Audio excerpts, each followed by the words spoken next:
summer. Arsenal, we need several players. We definitely need to add to the squad. I'd call him the scapegoat at the moment. Why would you need to replace your most influential player? Who shall we sign in January? This January transfer window cannot come soon enough for us. We are in trouble.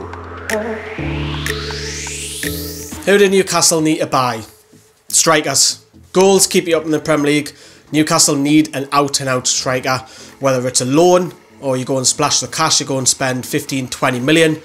You've got to get a striker in. That's the #1 priority. You can look across all of Newcastle's squad and say, yeah, you need a number 10, you need a left back, but you've got to get a striker who's scoring in goals. I think you've got to sell Alexander Mitrovic because he's not playing. Get some money in for him. That'll free up the wages, bring some extra cash in.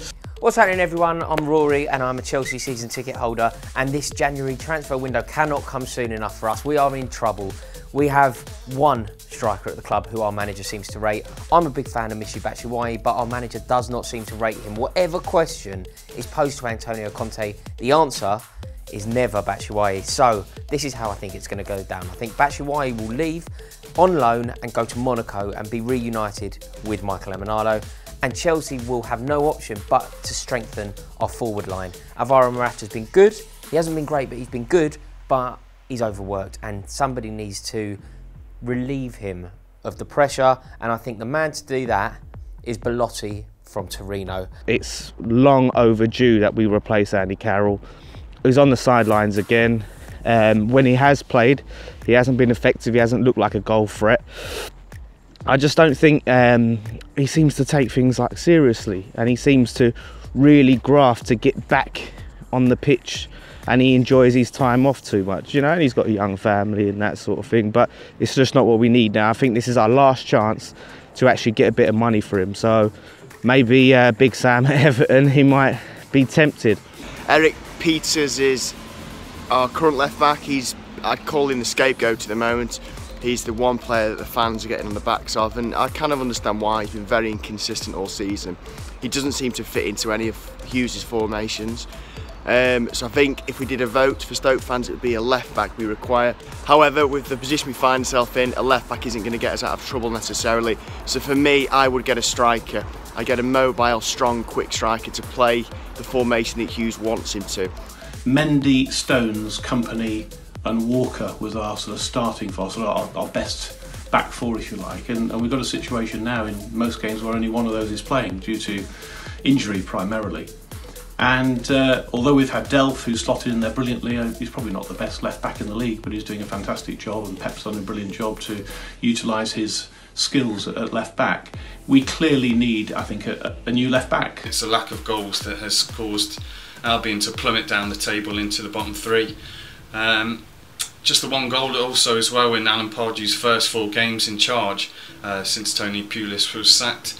It's clear where the problems lie really. It's up front, and Liverpool's Danny Ings has emerged as one potential target for Albion. Jose Mourinho has been talking about it. He's saying he won't rule a signing out, and if I'm looking at Man United's weaknesses in this squad, it's the fact that we're so reliant on Paul Pogba. When he's in the team, we play brilliantly. When he's out of the team, we have no creative spark. That's why I'm saying, if Manchester United can try and sign Antoine Griezmann in January, I know it's pretty unlikely, but Diego Simeone said that he's going to let Griezmann leave if he wants to leave. Someone like Griezmann would be an outstanding January signing. Huddersfield need depth. We need a number 10, a number 7 and a number 9, because we need to be better in that final third and we need to score goals. We need to be solid, we need to have a strong defence, and our best defender at the moment, Kabul, is injured. Now if he gets his fitness back up to full, then we don't need to look for anybody, but if he is still going to be injured, then we definitely need to have a centre back. Who shall we sign in January? No one really. And honestly, like, I'm scared that if we sign anyone, then we will kind of ruin what we're going on right now. You know, the chemistry within the squad. Maybe a bit more creativity when we sub on players. Other than that, I don't know what to say. Honestly, I'm in dreamland right now. I don't think Spurs will do a great deal of business in January. We haven't got a huge amount of money to spend because we're building a massive stadium, £1 billion worth of stadium. But the 2 players I think, it's not necessarily what we need, but what we're likely to get. is Wilfried Zaha and Barkley in midfield. I think a deal's already been done to sign Barkley either between us and Everton, or Chelsea and Everton, so see which way he goes. Zaha's the one I'm most excited about. It's going to cost between 30 and 40 million pounds, even if Palace remotely would even conceive of letting him go. Jordan Ibe is one of the worst transfers in Premier League history. I honestly don't know how to describe him. Every fan saying, oh, it's alright, it'll come good. No, he won't. So I feel like he needs to go. I also feel like we need someone with a little bit of flair and a little bit of Premier League experience as well. So that is why I'm going to say that we need to sign someone like Demarai Gray. We went in for him, but we didn't sign him.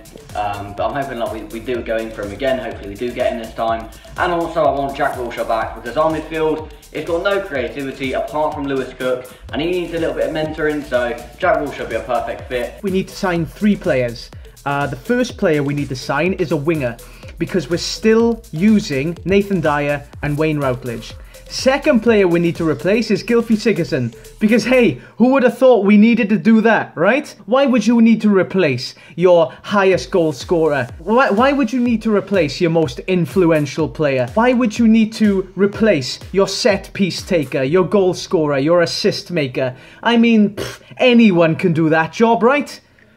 Apparently not. The fact that Kurt Zouma, a Stoke City centre-back, had more shots on goal than the entire Swansea team for the whole of November tells me that position needs a bit of looking at. Just a little bit. And the third player we need to sign is a new right-back, because I have 2 words for you. Kyle Norton. And another 2. Is shit. For us, we've been struggling with strikers recently. Like, we've only had the slow strikers in Hemed and Murray, and I do believe that we do need someone better than them. Someone who's faster, someone who's stronger, someone who's actually quick on the ball, and someone who can actually stretch the defender. So, as you guys probably know, we've been linked with someone like Dembele from Celtic. Whether that's true news or not, I'm not too sure, but he's the absolutely perfect player we do need. Hopefully we can actually get him. Our weakest link is probably our wingers. Dusan Tadic has been Mr. Inconsistent this season, and likewise with Nathan Redmond. He's probably the weakest link out of all of them. Defenders can read him like a book, and he really needs to find some new ways and creative ways of providing goals and assists. Liverpool could do with having an absolutely world-class goalkeeper. I'm probably going out and buying a top quality midfield destroyer or a proper number 6. And as an outside shout, maybe getting someone who is long term the replacement for Phil Coutinho, because I don't think Liverpool want to leave themselves this summer. If Coutinho does eventually complete the move to Barcelona, which I would expect is going to happen in the summer at the earliest, I think Liverpool might move to secure his replacement now. Whether that's to come in January or in advance to come in the summer, just so that we don't have that money burn the hole in our pockets. Wayne Hennessy, everybody's lost confidence in him from the back 4. It's pretty much everyone in the stands. And whilst Julian Speroni has obviously been a fantastic servant to the club across 14 years, he's 39 years old now, and it's time to replace him. And then the other area we need to strengthen is also pretty obvious. We've only got Christian Benteke on the books as a striker, and Connor Wickham, when he does come back, he would have been out for a circa 14 months, and you know, he's going to be rusty, so we need to add strikers to our squad. Arsenal, we need several players, and I'm not going to do the typical Arsenal thing of calling for several players. We know Alexis is going to walk. We know it looks like Ozil is going to walk. We know there's an exodus of not just them, there's 2019 contracts that need to be sorted. So if we look at on paper that 2019 you have a year left come next summer, and we kind of need to decide if you're staying or going, that's Alexis, that's Ozil, that's Jack Wilshere, that's Ospina, that's Ramsey, that's Welbeck, etc. That's a mad core of our side. But in regards to January, there's a case for a centre half.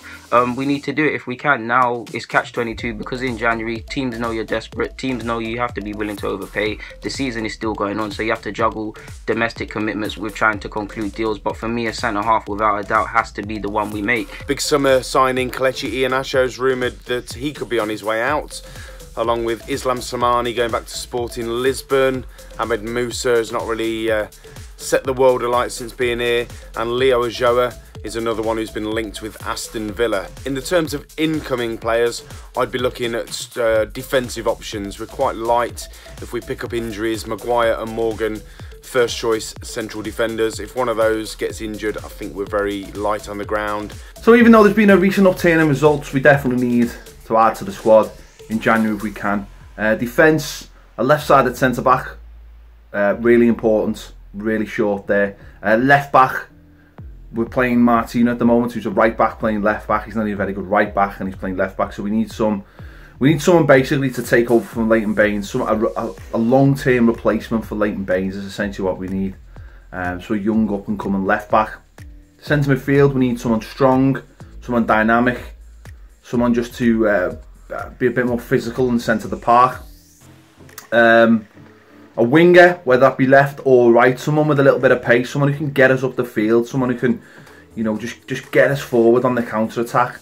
And at centre forward, we need someone, a target man, someone who can hold the ball up. Dominic Calvert-Lewin's been doing it really well, but he's a 20-year-old. We need someone experienced who can do that job for us and score us a few more goals.